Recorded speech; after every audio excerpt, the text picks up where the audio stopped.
नमस्कार, हमारे चैनल में आपका स्वागत है। मैं हूं रामचंद्र मौर्य। साथियों, एग्जिट पोल का नज़ारा आपने देख लिया होगा। 400 पार का नारा, 370 पार का नारा जो नरेंद्र मोदी ने कई महीनों पहले दिया था, उसे आपने एग्जिट पोल में देख लिया होगा। कई ऐसे चैनल, कई ऐसे सर्वे करने वाली एजेंसियां हैं जिन्होंने 400 पार करा दिया नरेंद्र मोदी को 2024 के लोकसभा चुनाव में। न्यूज 24 चाणक्य के अनुसार नरेंद्र मोदी को 400 प्लस सीटें मिल रही हैं। इसी तरह से कई और चैनलों ने, सर्वे एजेंसियों ने 400 पार करा दिया नरेंद्र मोदी को एग्जिट पोल में।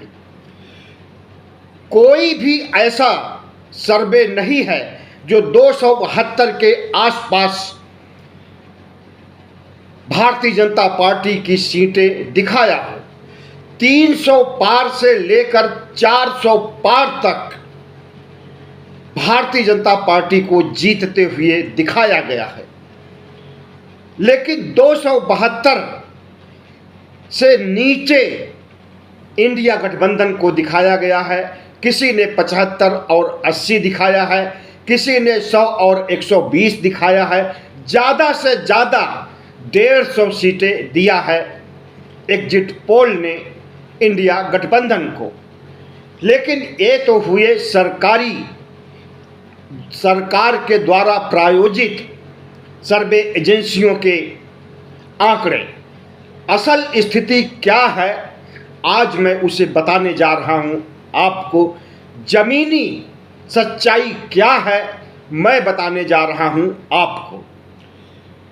सबसे पहले तो आप जान लीजिए कि CSDS लोकनीति के प्रमुख संजय कुमार ने अभी लगभग एक हफ्ते पहले कहा था कि भारतीय जनता पार्टी को 272 से 4-5 कम या 4-5 ज़्यादा सीटें मिल सकती हैं। किसी भी सूरत में 300 सीटें भारतीय जनता पार्टी को नहीं मिलेगी। लेकिन आज वही CSDS ने 350 से ज़्यादा सीटें दिखाया भारतीय जनता पार्टी को जीतते हुए। ये सर्वे एजेंसियां भारत सरकार द्वारा इनको अनुदान दिया जाता है करोड़ों रुपए का। उसी में CSDS भी है, सी वोटर्स, जितनी भी एजेंसियां हैं, इन्होंने धंधा बना लिया है सर्वे करने का, झूठ बोलने का, जमीनी सच्चाई को छुपाने का। प्रधानमंत्री नरेंद्र मोदी और शाह जो आंकड़ा बोल देते हैं उसी के इर्द गिर्द ये चलते हैं। पता नहीं फील्ड में सर्वे करने जाते भी हैं या नहीं जाते हैं। टेबल पर बनाने वाले आंकड़े हमारे आपके बीच और पूरे देश के बीच परोस देते हैं, जिस पर बहुत से लोग विश्वास भी कर लेते हैं। और हर एक सर्वे एजेंसी अपना स्ट्राइक रेट 80 और 90 से कम नहीं बताती है कि 80 और 90% तक हमारी भविष्यवाणी सच हो जाएगी। कुछ तो अपने को 95% भी बताते हैं, उसमें से एक सी वोटर भी है। लेकिन जब वस्तु स्थिति सामने आती है, मतगणना होती है, तो ये सभी सर्वे एजेंसियां धराशायी हो जाती हैं। ऐसा एक चुनाव में नहीं हुआ है, कई चुनावों में कई सालों से यही हो रहा है। बहुत कम ऐसे अवसर आए हैं जब असल स्थिति के आसपास असली आंकड़े जो कि मतगणना के बाद आते हैं, उसके आसपास बहुत कम अवसरों पर ऐसा हुआ है कि सर्वे एजेंसियों के आंकड़े दोनों आपस में मिले जुले हों या आसपास हों। दिल्ली में जब 2020 में चुनाव हुआ था तो तमाम सर्वे एजेंसियां, यही सी वोटर, यही CSDS और यही इंडिया माई एक्सेस, तमाम एजेंसियों ने कहा था कि भारतीय जनता पार्टी की जीत होने जा रही है। कम से कम 65 सीटें भारतीय जनता पार्टी को आएंगी 70 में से। लेकिन हुआ उसका उल्टा, 62 सीटें आम आदमी पार्टी को आती हैं और सिर्फ 8 सीटें भारतीय जनता पार्टी को मिलती हैं। 2015 में यही सर्वे एजेंसियां दिल्ली में भारतीय जनता पार्टी को जिता रही थी और उस समय आम आदमी पार्टी को 67 सीट आई थी और 3 सीट भारतीय जनता पार्टी को आई थी। बंगाल में 2021 के चुनाव में आपने देखा होगा कि कितना मजबूती के साथ भारतीय जनता पार्टी ने ममता बनर्जी के खिलाफ चुनाव लड़ा था और उस समय प्रधानमंत्री नरेंद्र मोदी ने 200 पार का नारा दिया था। सारी एजेंसियां 200 पार दिखा रही थी, सर्वे एजेंसियां, लेकिन एक का भी आंकड़ा सच के थोड़ा से भी करीब नहीं आ सका। सच से बहुत दूर भारतीय जनता पार्टी को सिर्फ 77 सीटें मिलती हैं। उसमें से भी 7 विधायक वापस लौट गए TMC में और ममता बनर्जी को 213 सीटें मिलती हैं। तो कैसे विश्वास किया जाए कि एग्जिट पोल सच होते हैं? सिर्फ दिल्ली और बंगाल की बात नहीं, तमाम राज्यों में चुनाव होते रहते हैं और ये एजेंसियां धराशायी होती रहती हैं। यही एजेंसियां मध्य प्रदेश के विधानसभा चुनाव में लगभग 6 महीने पहले नवंबर में यही एजेंसियां कह रही थी कि कांग्रेस की जीत हो रही है, बड़ी जीत हो रही है मध्य प्रदेश में, लेकिन कांग्रेस की बुरी तरह से हार हुई थी। तो कैसे माना जाए कि सर्वे एजेंसियां जो कुछ कह रही हैं वो सच कह रही हैं? और जब पूर्वाग्रहों से ग्रसित हो करके सर्वे एजेंसियां अपने आंकड़े पेश कर रही हैं, राजनीतिक दबाव, मोदी और शाह के दबाव में अगर एजेंसियां अपने आंकड़े दिखा रही हैं तो उसका पता चल जाता है जब आंकड़े सामने आते हैं। और वही आज हुआ, जब आंकड़े सामने आए तो पता चल गया कि भारतीय जनता पार्टी द्वारा प्रायोजित सर्वे एजेंसियों ने भारतीय जनता पार्टी के पक्ष में दिखाया है जीत। कोई लहर नहीं थी।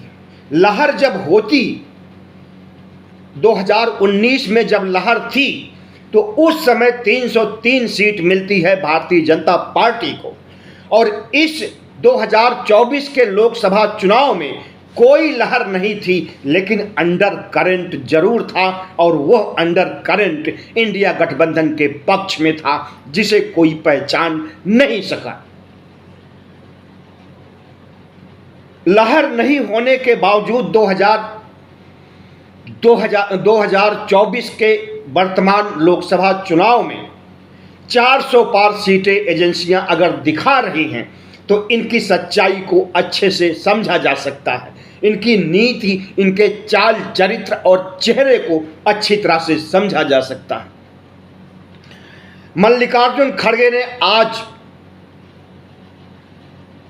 1 अक्टूबर को इंडिया गठबंधन की बैठक बुलाई दिल्ली में अपने घर पर।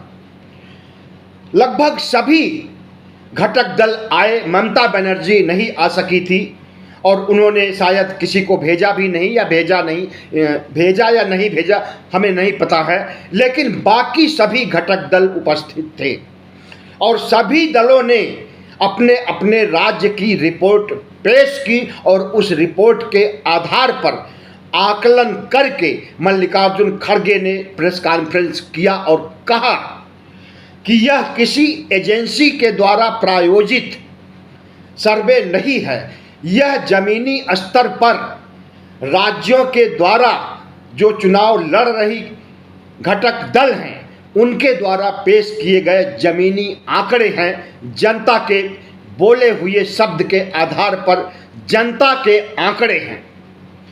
और उन्होंने कहा कि 295 प्लस का मतलब कि 295 से अधिक, वह अधिक में 1 भी हो सकता है, 2 भी हो सकता है, 3 भी हो सकता है, 3 से ज़्यादा भी हो सकता है। तो मान करके चलें कि 300 सीटें इंडिया गठबंधन को आ रही हैं, जो किसी सर्वे एजेंसी ने नहीं किया है, बल्कि खुद पार्टियों ने किया है, घटक दलों ने किया है, और उसके आधार पर समन्वित आंकड़ा पेश किया खड़गे ने, और उनके आंकड़े में सच्चाई भी नज़र आती है। इसलिए नज़र आती है कि 2024 का चुनाव संविधान बचाने का चुनाव था, 2024 का चुनाव लोकतंत्र को बचाने का चुनाव था, 2024 का चुनाव महंगाई बेरोजगारी के आधार पर लड़ा गया था, 2024 का चुनाव कोरोना काल में हुई 50 लाख मौतों, किसानों की हुई 7.5 लाख से 750 से ज़्यादा की मौतों, किसानों की समस्याओं को लेकर के, बेरोजगारों की समस्याओं को लेकर के, महंगाई की समस्याओं को लेकर के यह चुनाव लड़ा गया है। जब इतना कुछ है, बेरोजगारी की समस्या है, थोड़ी सी नहीं बहुत है, भारत सरकार के पास 30 लाख नौकरियां मौजूद हैं, खाली पड़ी हैं, उन पर बहाली नहीं हो रही है, वह नौकरियां भी देने की स्थिति में मोदी सरकार या डबल इंजन की सरकारें नहीं हैं। ऐसी स्थिति में बेरोजगारों का नाराज होना और उसके ऊपर अग्निवीर का तड़का लगाना, अग्निवीर को जितना मजबूती के साथ इंडिया गठबंधन के नेताओं ने उठाया, उससे युवाओं में रोष उत्पन्न हो गया है। हरियाणा हो, पंजाब हो या पूरे देश के युवाओं में अग्निवीर को लेकर के जो नाराजगी है, उनकी दुखती हुई रग को अगर इंडिया गठबंधन ने पकड़ करके इस मुद्दे को उठाया, तो जाहिर है कि बेरोजगारों का एक मुश्त वोट इंडिया गठबंधन को मिला होगा। उत्तर प्रदेश में जो सर्वे एजेंसियां हैं, जिसमें अभी नाम लिया मैंने एक्सिस माई इंडिया का, जिसने कि आज तक के लिए सर्वे किया था, उत्तर प्रदेश में यह एजेंसी 67 से 72 सीटें भारतीय जनता पार्टी को दे रही है।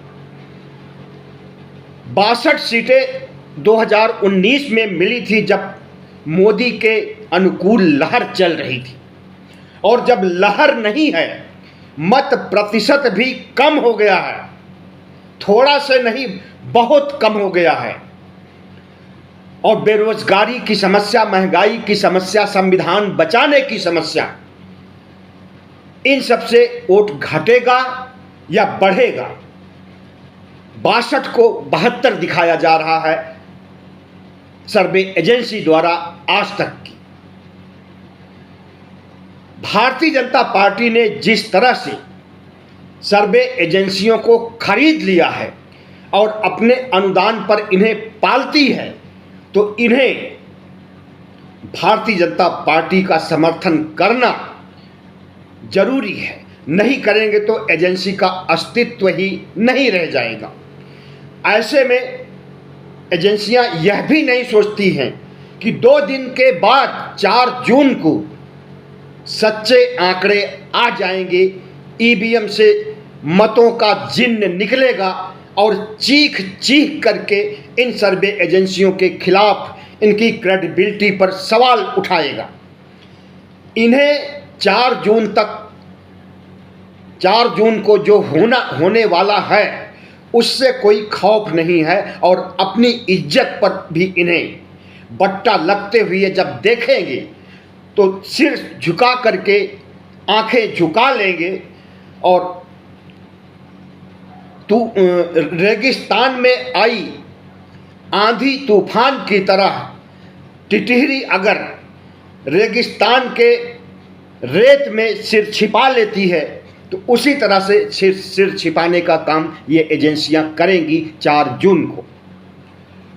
अब हम कुछ आंकड़े आपके सामने पेश करते हैं जो कि वस्तु स्थिति के आसपास है, और ये आंकड़े हमारे अकेले के नहीं हैं। बल्कि तमाम विश्लेषकों, वरिष्ठ पत्रकारों के आंकड़ों के आधार पर मैंने अपना आंकड़ा तैयार किया है। महाराष्ट्र में कुल 48 सीटें हैं, जिसमें से भारतीय जनता पार्टी को 41 सीटें मिली थी 2019 के चुनाव में। शिवसेना और भारतीय जनता पार्टी को मिला करके 41 सीटें थी। और जिस तरह से 2019 के बाद महाराष्ट्र में शिवसेना को तोड़ करके, एनसीपी को तोड़ करके गंध मचाई है नरेंद्र मोदी ने, उससे महाराष्ट्र की जनता खौफ खाई हुई है। और कहीं देश में लहर रही हो या न रही हो, लेकिन महाराष्ट्र में लहर देखी गई थी, ऐसा वहाँ की ग्राउंड रिपोर्ट है। तो इस बार वही 2019 का आंकड़ा फिर रहेगा सामने।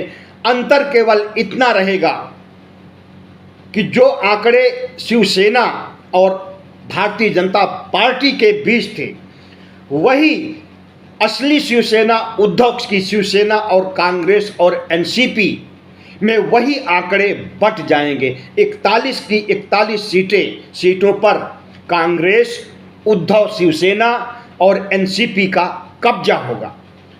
बची 7 सीटें, 7 या 8 सीटें बची, वही भारतीय जनता पार्टी और शिंदे गुट और शिवसेना का बागी गुट, जो शिंदे गुट है, और अजीत पवार गुट को मिलेगा, जो एनसीपी का बागी है। केरल में भारतीय जनता पार्टी को वोट तो मिलेंगे, मत प्रतिशत बढ़ेगा, क्योंकि केरल में बहुत दौरा किया है नरेंद्र मोदी ने। आज से नहीं, राम मंदिर के उद्घाटन के बाद 11 बार केरल गए हैं नरेंद्र मोदी और मंदिर मंदिर भटकते रहे हैं। उसका कुछ तो असर होगा। कई रैलियां भी हुई हैं, रोड शो भी किए हैं। तो वहाँ पर केरल में इन्हें वोट मिलेंगे, लेकिन वो वोट सीट में तब्दील नहीं हो पाएंगे। एक भी सीट नहीं मिलेगी भारतीय जनता पार्टी को। इसी तरह से तमिलनाडु में कि सारी मंदिरों में, यहाँ की 13-14 मंदिरों में नरेंद्र मोदी दर दर भटके हैं, व्रत उपवास करते हुए, और रैलियां भी किए हैं, रोड शो भी किए हैं, लेकिन यहाँ भी इनकी दाल गलने वाली नहीं है। और यहाँ पर भी इन्हें वोट प्रतिशत तो बढ़ेगा, और ये बढ़ा हुआ वोट प्रतिशत इस चुनाव में फ़ायदा नहीं दिलाएगा। अगले चुनाव में अगर प्रयास जारी रखेंगे तो फ़ायदा मिल सकता है, लेकिन इस चुनाव में फ़ायदा नहीं मिलेगा।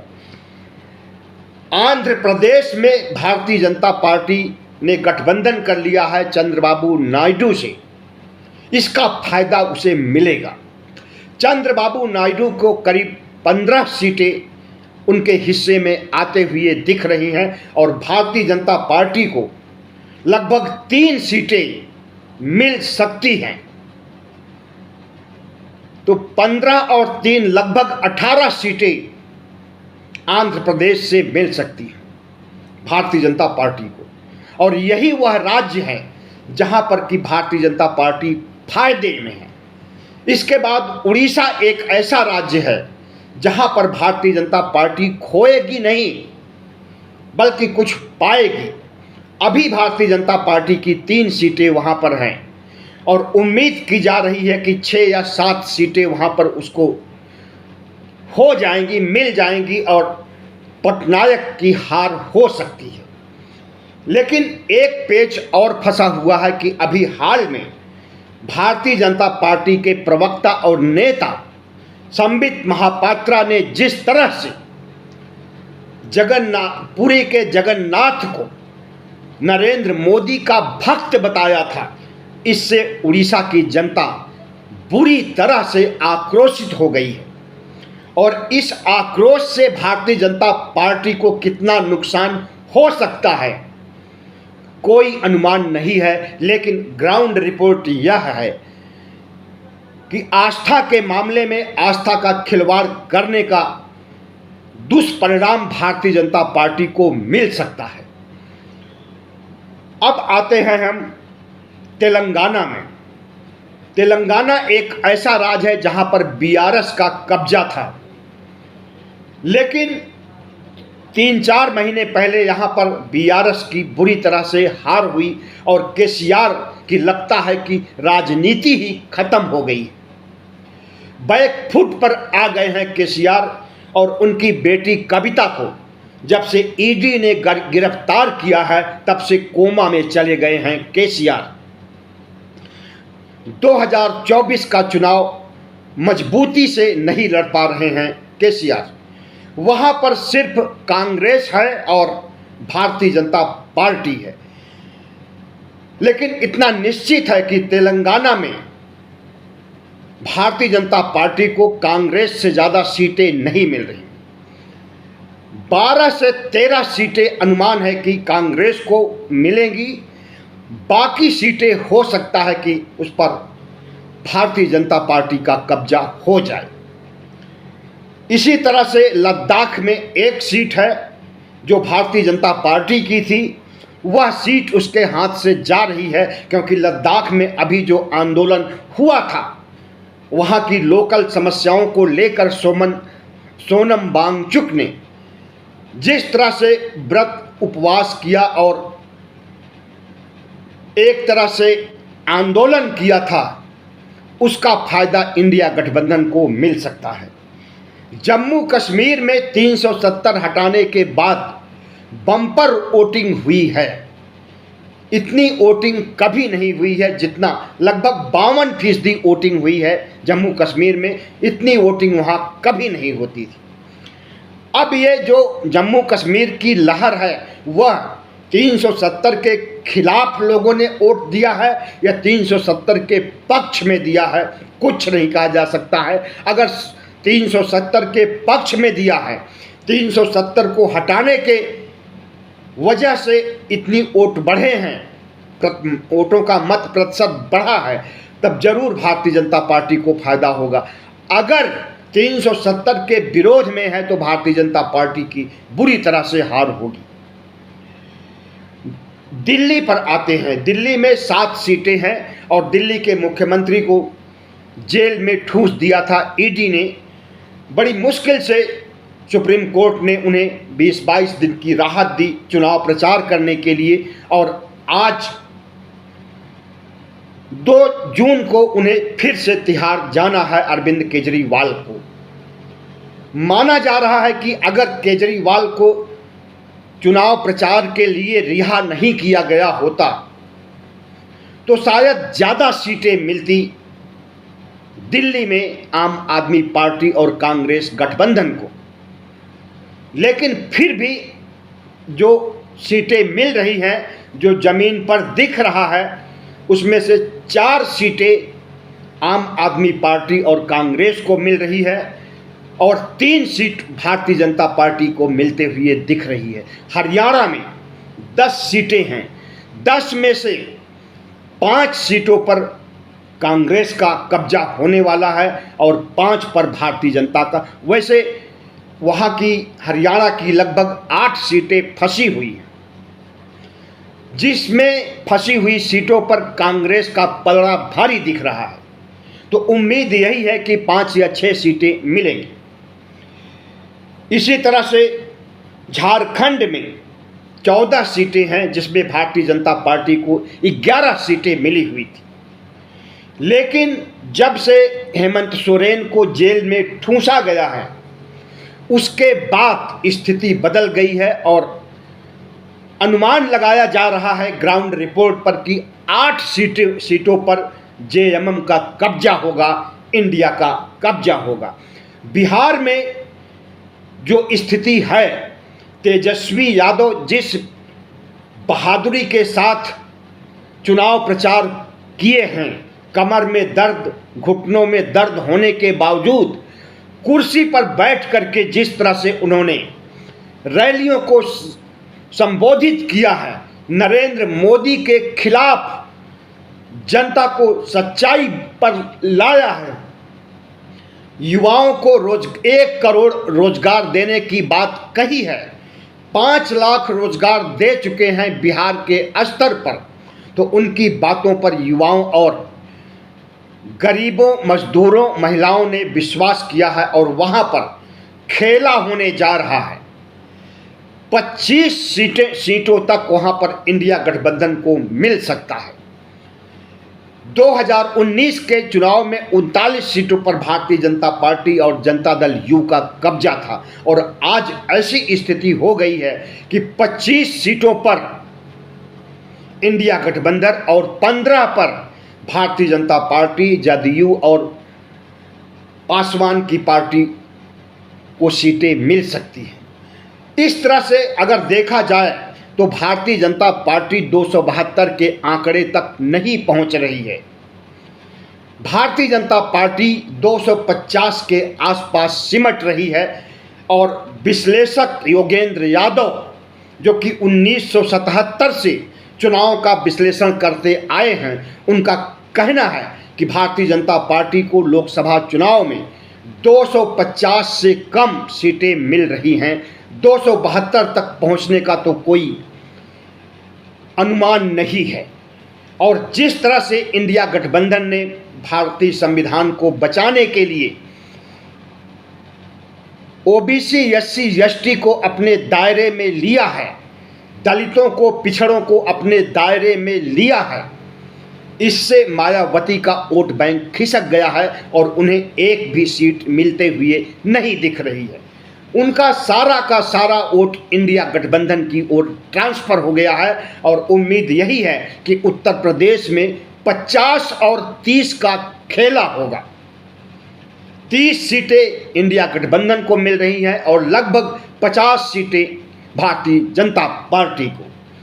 भारतीय जनता पार्टी को ज़्यादा सीटें मिलने की वजह यह भी है कि योगी का जो गुंडा राज है, योगी का जो बुलडोजर राज है, उसकी वजह से क्राइम कम हो रहा है और महिलाओं में इस बात को लेकर के खुशी है कि वह अपराध मुक्त हैं और इसी वजह से वहाँ पर भारतीय जनता पार्टी को कुछ 50 सीटें मिल रही हैं। लेकिन वहाँ जिस तरह से पहले 2014 में 62 और 2019 में 72 सीटें मिली थी, वैसी स्थिति नहीं है। जबकि भारतीय जनता पार्टी उम्मीद करती थी कि उसे उत्तर प्रदेश से 80 की 80 सीटें मिलने वाली हैं और मिशन 80 चलाया गया था लगभग 1 साल पहले। कुल मिलाकर के यही कहा जा सकता है कि इंडिया गठबंधन की सरकार बनने जा रही है और मल्लिकार्जुन खड़गे ने जो आंकड़े पेश किया है उसमें सच्चाई नजर आ रही है। 300 के आसपास, 300 में 4-6 कम या 4-6 ज़्यादा या एग्जैक्ट 300 सीटें इंडिया गठबंधन को मिल रही हैं। बहुत बहुत धन्यवाद। हमारे चैनल को सब्सक्राइब कीजिएगा, लाइक कीजिएगा और शेयर कीजिएगा।